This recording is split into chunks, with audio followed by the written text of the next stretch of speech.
Gacha Tribalism, a concept we all either love or hate in the Gacha community, whether it's certain groups of content creators, streamers, or like myself, a certified dumbass. Everyone's in some kind of tribe, so to speak. But what makes me legit in presenting my case? Well, unlike some people, I've actually done my research.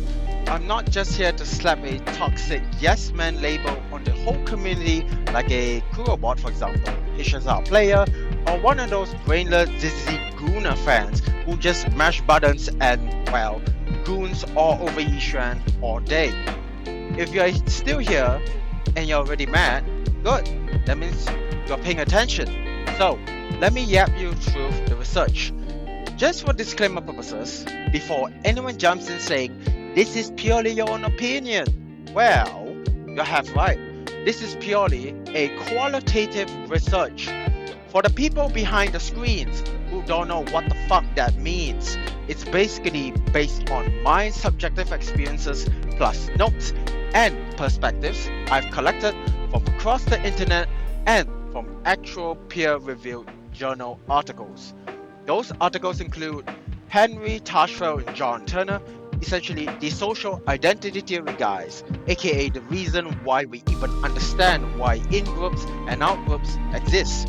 Second, McPherson, Smith-Levitt, and Cook, the ones who basically proved birds of a feather flock together, in social science terms. Third, Cass Sunstein, the echo chamber and group thinker guy who showed why certain fan bases live in their own little bubbly world. Fourth, Marques, Yzerbyt, and Leyens, apologies if I butcher the name, the team behind the Black Sheep effect, which explains why tribe rolls their own if they step out of line. Finally, Protonet and Maps, the researchers who found that rivalry between groups actually makes members cooperate more inside their own group. I'll be sharing their observations and findings and connecting them to why I think Gacha Tribalism shouldn't just exist, but should be reinforced. But before we get into the academic side of things, allow me to present the Japanese. Well, we all know there are labels flying around in Gacha Tribalism, such terms like Kulobot, Blameless Zizi Player, or more recently, Tourist. These are basically nicknames for the rabid fans of each respective player base. Well, except Tourist, but we'll get to that later. Kurobot for the hardcore Wuthering Waves fans, or Wuwa. Brainless Zizi players, or second nickname, Gooners. Or in proper English, it means the people who masturbate very frequently. And of course, the Tourists, for the new players who join the game just try out, fuck around a bit, and then fuck off. Now, to reduce my own personal bias, let me admit, I belong to a very special tribe. It's called the Idiots. I don't pledge any loyalty to any one game, I just play it because, well, no shit, I like the game, that's it. I don't run around screaming in public, Miyabi, please stab on me, or simping for every pixelated waifu, like our lives depend on it. I just log in, play, and leave. Go. But here's the thing, idiots tend to flock together. Yes, mine are called out for myself too. When people share the same weirdly specific interests, they gravitate towards each other. Sometimes that's wholesome, like a bunch of players going on Reddit, sharing their builds of their favorite characters to flags, or liking arts from random artists on that site, which is all within the same community, by the way. But sometimes that's not the case. You see, when fan bases rally around their favorite content creator, no matter what they do, yes, manning every post, defending every bad take, and shutting down any form of criticism, especially from bigger creators, which we are aware by now, so we don't need to talk about them. The question we should be asking is, what about the smaller creators? Well, when the smaller creators get called out, some of them will pull the I have more views, such subs, such influence than you card, like somehow that makes them right. But I mean, let's be honest, it kinda makes them right. It's essentially them saying, I have a bigger dick than you. So, with the yap out of the way, here's the academic version of the yap. anthropomorphically by McPherson basically says, birds of a feather flock together. If a group loves mindless hype or creator worship, that's what will drive in it. Echo Chamber Theory by Cass Sunstein explains how these tribes reinforce their own views, filter out criticism, and, well, to put it in normal words, get more of their dicks shot up with false egotism. Social Identity Theory by Tashfeld and Turner shows that having a strong in-group means you will defend it to the death, sometimes even against obvious facts. And of course, the Black Sheep Effect by Marques. Basically, that's when your own tribe roasts you harder than outsiders ever could if you dare step off line. That's exactly why I think Gacha Tribalism should be reinforced, because when these groups cluster, think about it, their habits, their quirks, their personalities, they are all in one container. It makes them easier to understand, easier to predict, and if necessary, easier to avoid. Or basically, in other words, stay the fuck away from that community. Now that I've broken down who our sources are, next I'm splitting this video into 3 chapters. This is obviously chapter 1. For chapter 1, we are laying out the different journals articles first, and yeah, we are gonna say which fucker came out with its Ting Chong theory and who metaphorically sucked whose academic dick the longest. So, let's start with Henry Tashfeld and John Turner, the 2 British social psychologists who basically discovered the science of fanboying. Their social identity theory is so simple, yet when you read the actual article, you just wanna re-roll yourself due to how boring it is unless you actually enjoy academic research. No offense to the people who search for assignments. Anyway, this theory talks about giving people a label, a group, or even a matching t-shirt, and suddenly, wha-bam, they're ready to throw hands for the group like it's their own family.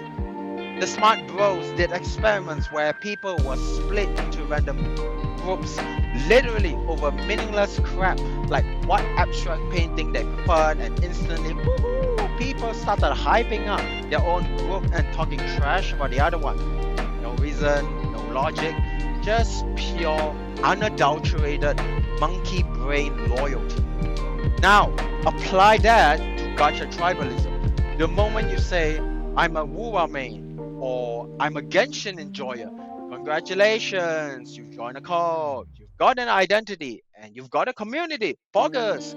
But your community has enemies, and ho-ho, when another tribe comes along saying your game is trash, you will defend it harder than your dignity when your parents caught you reading freaking porn in a public restroom.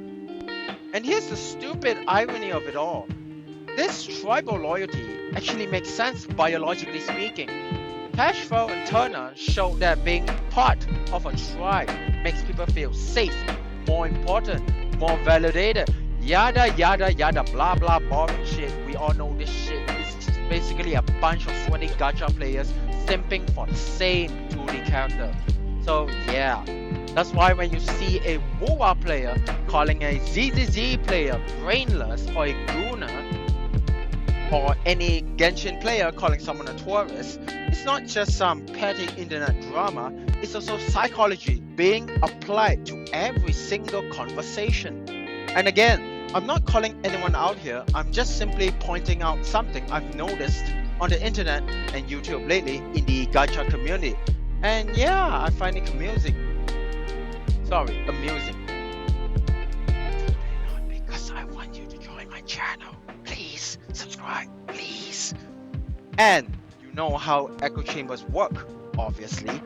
We've all heard that term at least 1 billion times while gooning for some random dumb fuck on the internet. It's basically the internet's favorite porn magazine, but for gacha games.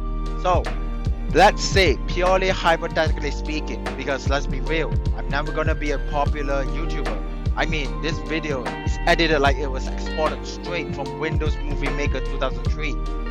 But if I was, and I hypothetically say it, Oh, I hate Catathea because her adult form is so not goonable, but her child form is about to go plap plap 3000. Disclaimer, that's a joke. Alright, it's a joke. Don't start foaming at the mouth. Don't stab my asshole with pitchfork. Please, stop. No, stop.